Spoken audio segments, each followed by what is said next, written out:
రయజాత శ్రమతోయ బిందుయుతమై రంజిల్లు నెమ్మోముతో జయము పార్థునకిచ్చు వెట్కనని నా శస్త్రాహుతిని చాలా నొచ్చియు. ఎలాగైనా అర్జునుడికి గెలిపించేద్దామని ఎన్ని రకాలుగా రథాన్ని తిప్పినా నేను చేతిలో ధనస్సు పట్టుకుని సారథిని కొట్టాలి కాబట్టి నేను బాణం వెంట బాణం వేసి కొట్టేస్తుంటే ఆయన కవచం పిట్లిపోతే ఆయన ఒంటికి నేను కొట్టిన బాణాలు తగిలితే ఆయనలోంచి నెత్తురు కారిపోతుంటే ఇంకా అర్జునుడినే రక్షించుకుందామని ఇన్ని దెబ్బలు తిని కూడా కృష్ణుడికి తగలకుండా రథాన్ని అటు ఇటు తిప్పుతున్నటువంటి భక్తపరాధీనుడైన పరమాత్మ ఉన్నాడే, వాడు నా మదిని ఆవేశించు నెల్లప్పుడు, వాడు నా మనస్సు యందు నిలబడుగాక. ఇది ఆయన వెళ్ళిపోయే ముందు చేసుకున్న ప్రార్థన. ఎంతటి మహోత్కృష్టమైనటువంటి వాడో చూడండి. ఆయన అంటాడు, ఇక్కడతో సరిపోయిందా కృష్ణుడి యొక్క లీల? కుప్పించి ఎగసిన కుండలంబుల కాంతి గగన భాగం బెల్ల కప్పికొనగా ఉరికిన నోర్వక ఉదరంబులోనున్న జగముల వ్రేగున జగతి కదుల చక్రంబు చేబట్టి చనుదించురయమున పైనున్న పచ్చని పటముజార నమ్మితి నాలా ఉనగుబాటు చేయకు మన్నింపు మని క్రీడి మరల దిగువ కరికి లంఘించు సింహంబు కరణి మెరసి నేడు భీష్ముని చంపుదు నిన్ను కాతు విడువు మర్జున ఎటంచు మద్ది శిఖవృష్టి తెరలి తనుదెంచు దేవుండు దిక్కు నాకు. యుద్ధభూమిలో అంపశయ్య మీద పడిపోయి బాణముల తలగడా మీద తల పెట్టుకుని ఒంట్లోంచి రక్తం అంతా కారిపోయిన తర్వాత కృష్ణ పరమాత్మని ఆపాదమస్తకం చూస్తూ చెప్తున్నాడు, నువ్వు ఎంత భక్తపరాధీనుడవో నాకు తెలుసు. యుద్ధభూమిలోకి నువ్వు అర్జునుడికి సారథ్యం చెయ్యడానికి వచ్చే ముందు ప్రతిజ్ఞ చేశావు, అస్త్రము పట్టను అన్నావు. నేను ప్రతిజ్ఞ చేశాను, నీతో పట్టిస్తాను అన్నాను. నువ్వెలా పడతావో నాకు తెలుసు. నేనేం చేశానో తెలుసా? 10వ రోజు యుద్ధంలో అర్జునుడి మీద బాణ పరంపర కురిపించి కొట్టేశాను. అర్జునుడిని కొట్టేస్తే నువ్వు తప్పించగలిగినంతసేపు తప్పించి వెనక్కి తిరిగి చూసావు. అసలు అర్జునుడు ఏమైనా యుద్ధం చేస్తున్నాడా అని అనుమానం వచ్చింది. వెనక్కి తిరిగి చూస్తే పూచిన మోదుగు చెట్టులా రక్తం కారిపోతోంది బాణాలతోటి. అంతే. ఎందుకు వచ్చింది నీకు కోపం? నిన్ను నమ్ముకున్న వాణ్ణి నేను కొట్టానని కోపం వచ్చేసింది. ఆ కోపంలో నీ ఒడలు నీవు మరిచిపోయావు పరమాత్మ. అంత భక్తపరాధీనుడివయ్యా నువ్వు. ఆ రోజున ఏం చేశావు?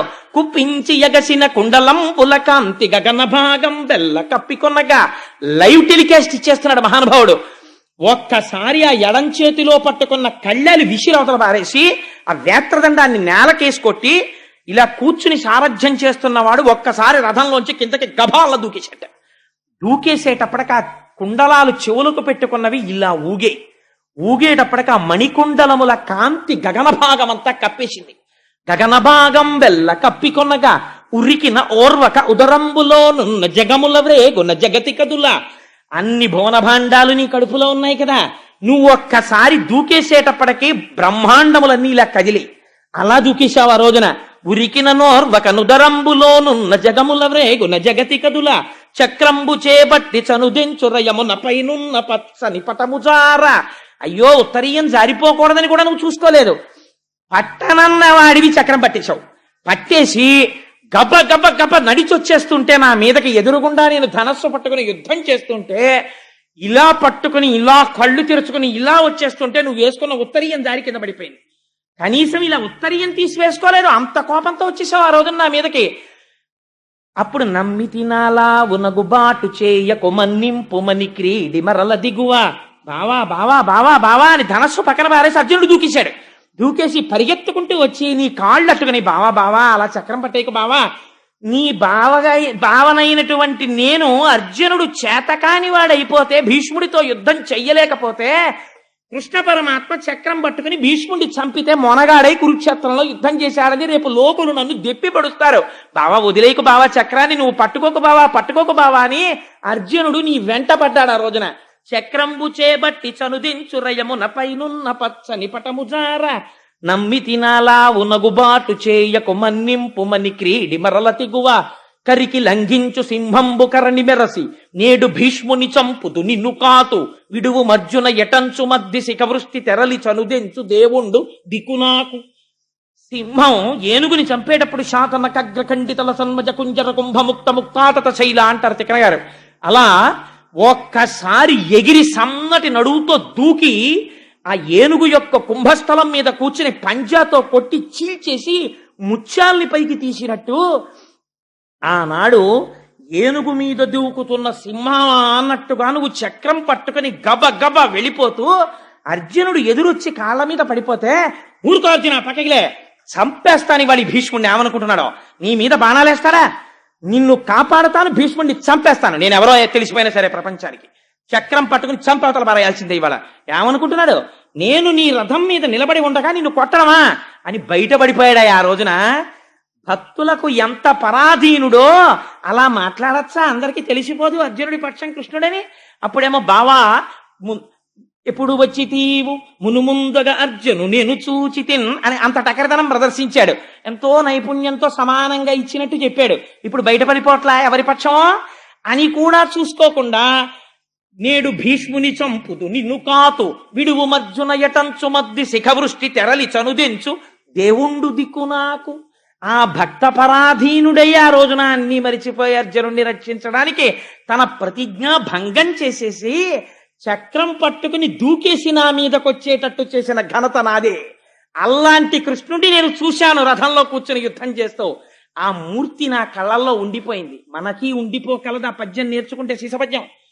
అలాంటి కృష్ణుడు ఉన్నాడే, భక్త పరాధీనుడై యుద్ధ భూమిలో నడిచి వచ్చేసిన నా స్వామి. ఇది ఎవరు గీయగలరండి? ఏ చిత్రకారుడు గీయగలడండి? నిజంగా అలాంటి పటాన్ని గీసిన వాడు ఉంటే అది ఎన్ని ఇళ్లల్లో పెట్టుకోవలసినటువంటి పటం అండి నిజంగా.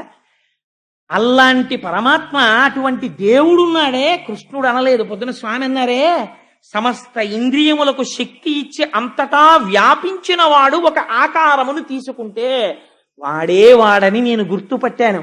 భక్తుల కోసం అంత జారిపోయిన వాడు, అంతకి దిగిపోయిన వాడు, ఆయన్ని నమ్ముకున్న నన్ను మాత్రం రక్షించడా?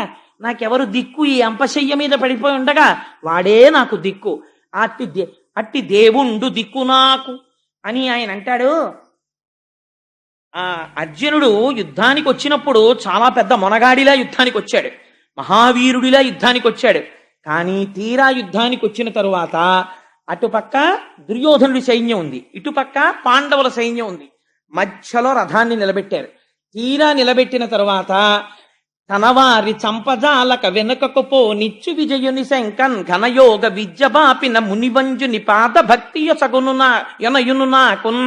ఆ రోజున ఇంతార్జునుడు వాళ్ళందరినీ చూసి, అయ్యో బావా, అందులో మా బావలున్నారు, పెనతండ్రులున్నారు, పినతండ్రులున్నారు, తాతలున్నారు, గురువులున్నారు, వీళ్ళందరినీ చంపేసి ఈ నిత్తుటికుడు నాకెందుకు, నేను యుద్ధం చేయనని ఇంత బేలైపోయి ఇంత గాంధీవం చేతిలో ఉన్నవాడు జావకారిపోతుంటే ఎవ్వరికీ వినపడనటువంటి రీతిలో భగవద్గీతని బోధ చేసి మళ్ళీ అర్జునుడు చిట్ట చివరికి వెళ్ళేటప్పటికి నష్టోమోహ స్మృతిర్లప్త, నా అజ్ఞానం పోయింది, కృష్ణ పరమాత్మ నీ అనుగ్రహం చేత నాకు స్మృతి కలిగింది, ఏది తెలుసుకోవాలో దాన్ని నేను తెలుసుకున్నాను అని యుద్ధం చేసేటట్టుగా తనవారి చంపజాలక వెనుకకు నిచ్చు విజయుని శంకన్ ఘనయోగ విద్య పాపిన మునివంజుని పాద భక్తి యొనయును నాకున్. అటువంటి మహాపురుషుడున్నాడే, అజ్ఞానమును బోధించినటువంటి భగవద్గీతా శాస్త్రం, సమస్త ఉపనిషత్తుల యొక్క సారాంశమైనటువంటి ఆ భగవద్గీత ప్రబోధం చేసినటువంటి కృష్ణ పరమాత్మ యొక్క పాదార విందములయందు సర్వకాలములయందు నాకు భక్తి కలుగుగాక అని ప్రార్థన చేసి ఆయన అంటాడు, తనకున్భృత్యుడు వినికాచుట మహాధర్మంబు ఉమ్మంచు అర్జున సారథ్యము పూని పగ్గముల సజోగంబునన్ పట్టుచున్ ములికోలన్ వడిపూని ఘోటకములన్ మోదించి తాడించుచున్ జనులన్ మోహమునందచేయు మహాపురుషున్ సేవించదన్ అంటాడు. ఎంత చిత్రమైన పద్యమో చూడండి. అక్కడికి వెళ్ళినప్పుడు ఎంత చిత్రం జరిగిందంటేట, కురుక్షేత్ర యుద్ధంలో ఆ రథాన్ని పట్టుకుని నిలబడ్డాడు. తీరా నిలబడిన తరువాత దేనికి ఒప్పుకున్నాడు? ప్రపంచంలో 2 పదవులు చెయ్యడానికి ఎవ్వరూ ఒప్పుకోరు. అంటే అవి కొంచెం దిగువ స్థాయిలో ఉండేటటువంటి పదవులు అని భావిస్తారు. కానీ వాటికి ఉండే గౌరవం వాటికి ఉంది. ఒకటి, ఎవ్వరూ కూడా తక్కువ పోస్టుగా భావించేది మెసెంజర్. మెసెంజర్ అంటే ఒక చోటు నుంచి ఫైల్ని ఇంకో చోటికి, లేకపోతే ఒక వార్తని ఒక చోటు నుంచి ఇంకో చోటికి పట్టుకెళ్లేవాడిని మెసెంజర్ అని పిలుస్తాం. కాబట్టి ఆ ఉద్యోగం ఎవరు ఒప్పుకోరు. రెండోది డ్రైవర్. దానికి ఒక వేళ ఉండదు, పాలుండదు. ఆఫీసర్ గారికి ఎప్పుడు పని తగిలితే అప్పుడే అంతసేపు తిప్పవలసిందే. ఇవాళ సాయంకాలం కొంచెం ఇంటికి వచ్చేస్తారా అండి, శ్రావణ శుక్రవారం అని భార్య ఉందనుకోండి, నా చేతిలో ఏముంది, ఆయన ఎక్కడికి వెళ్తాడో ఇన్స్పెక్షన్కి అంటాడు. పాపం డ్రైవర్ గారి చేతిలో ఏముంటుంది? అందుకని 2 పోస్టులు చాలా క్లేశంతో కూడుకున్నవి. ఈ రెండూ చేయడానికి అంత తొందరగా ఒప్పుకోరు. కానీ ఈ రెండూ చేసి ఈ రెండింటినీ కూడా తనకి బిరుదులుగా పెట్టుకున్నాడు స్వామి. ఏమిటవి? ఒకటి పార్థ సారథి, నేను గుర్రాలు నడిపానయా అని పోస్ట్ పెట్టుకున్నాడు. రెండవది పాండవ దూత, నేను వాళ్ళకి రాయబారిగా వెళ్ళాను అని చెప్పి ఒక పెద్ద బిరుదు ఒకటి తగిలించుకున్నాడు. అటువంటి పరమాత్మ ఈ రెండు పదవులు చెయ్యడంలో ఎలా చేశాడో చెప్తున్నారు ఈ పద్యంలో భీష్మాచార్యుల వారు. ఆ మధ్యలో రథాన్ని నిలబెట్టి ఆ చేతిలో పగ్గాలు పట్టుకుని మునికోలన్ వడిబూని ఘోటకములన్ మోదించి తాడించుచున్. ఆ రథాన్ని నడపడానికి ఒక గమ్మత్తు ఉంటుందండి. మామూలుగా బస్సు నడపడం వేరు. బాగా చీకటి వేళ ఒక రాత్రి 9 గంటలకో 10 గంటలకో బయలుదేరిన బస్సు మరునాడు తెల్లవారకట్ట డెస్టినేషన్కి చేరేటట్టుగా వెళ్లే బస్సులు ఉంటాయి, ఎక్స్ప్రెస్ బస్సులు, లగ్జరీ బస్సెస్. అలాంటి బస్సుని నడిపేటటువంటి డ్రైవర్కు ఉండవలసిన సమర్థత వేరు. ఎందుకో తెలుసా అండి, నేను ఒకసారి అనుభవించాను నా జీవితంలో. ఒకసారి తెల్లవారుజామున 3 గంటల వేళ విశాఖపట్నం వెడుతుంటే ఆ బస్సు డ్రైవర్కి మంచి వేసవికాలం, పాపం ఆయన కూడా మనుష్యుడే కదా, పునుకొచ్చేసి కళ్ళు మూతలు పడిపోయి స్టీరింగ్ అలాగే పట్టుకుని ఉండిపోతుంటే ఆ బస్సు మెల్లగా రోడ్డు సైడ్కి వెళ్ళిపోయిన తర్వాత ఇటుపక్క కూర్చున్న ఆయన అరిచాడు, ఓయ్ బస్సు వెళ్ళిపోతాను. అతను కంగారు పడిపోయాడు. 70 కిలోమీటర్ల వేగంతో వెళ్ళిపోతున్న బస్సు రోడ్డు కిందకి దిగిపోయి ఒక పెద్ద మామిడి చెట్టు ఇంత మాను లేకపోతే ఒక పెద్ద చెరువులోకి వెళ్ళిపోయి ఆ రోజే వెళ్ళిపోవాలి మేమందరం. ఆ మానుకి గుద్దుకుని బస్సు ఆగిపోయింది. విచిత్రం ఏమిటో తెలుసా అండి, ఈశ్వరుడి రక్షణ ఎలా ఉంటుంది అన్నదానికి చెప్తాను మీకు. అప్పటిదాకా ఇలా కూర్చున్నాను నేను బస్సులో. నాకు ఈ ఈశ్వరుడు బాగా పొడుగైన కాళ్ళు ఇచ్చాడు, కొంగకిచ్చినట్టు. అందుకని నాకు బస్సు ఎక్కితే కాళ్ళతో పెద్ద సమస్య. ఇవి వాటి మధ్యలో ఇరకవు, మోకాళ్ళు నొప్పి. అందుకని ఏం చెయ్యాలో అర్థం కాక, రాత్రి కదా అందరూనేమో హాయిగా పొట్టికాళ్ళ వాళ్ళు పడుకుంటారు ఆ కాళ్ళు ముందెట్టుకుని. నాకు ఆ ప్రాప్తం లేదు.